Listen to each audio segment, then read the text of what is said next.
Dan saya Timotius Sondial. Kami dari Sekolah Jenius. Judul penelitian kami yaitu Siwalimawa.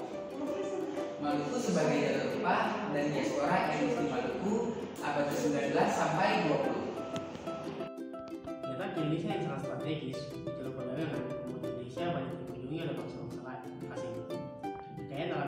Kekayaan alam Indonesia menjadi salah satu dari tersendiri bagi bangsa asing.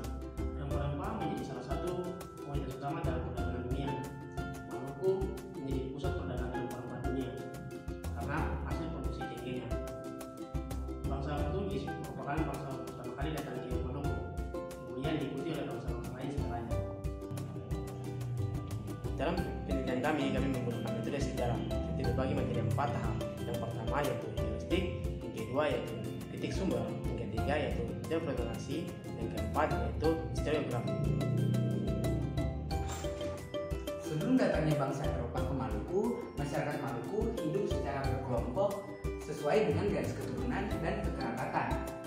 Sebelum datangnya bangsa asing, masyarakat Maluku dikuasai oleh kerajaan Islam yaitu Tidore dan Ternate.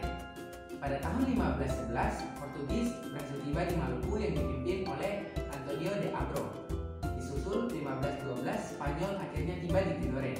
Pada tahun 1599, Wibran van Warwick berasal dari Belanda berhasil tiba di Ambon. Ambon kemudian dijadikan sebagai pusat kantor dari VOC sebelum akhirnya dipindahkan ke Batavia.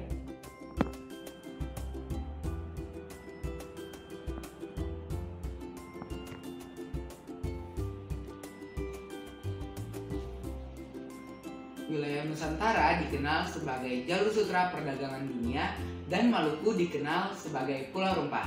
Kepulauan Banda, salah satu pulau yang ada di Maluku, menjadi satu-satunya pulau yang menghasilkan pala dan fuli selama bertahun-tahun dari masa kolonialisasi Portugis, Inggris, dan Belanda. Selain penghasil pala dan fuli, Maluku juga populer karena Maluku menjadi pulau penghasil cengkeh. Perdagangan rempah-rempah banyak dijalankan oleh orang kaya sebelum Belanda datang ke Indonesia. Setelah Belanda datang ke Indonesia dan mendirikan VOC, Belanda kemudian menaklukkan orang kaya dan perdagangan rempah-rempah diambil alih oleh VOC. Hal ini menyebabkan VOC memonopoli perdagangan di Hindia Belanda. Datangnya bangsa asing membuat kehidupan sosial masyarakat Maluku menjadi beragam. Dari keberagaman ini menimbulkan banyak konflik. Siwalima menjadi falsafah hidup masyarakat Maluku dalam menangani konflik. Siwalima sendiri memiliki arti yaitu mencapai persatuan dan kesatuan.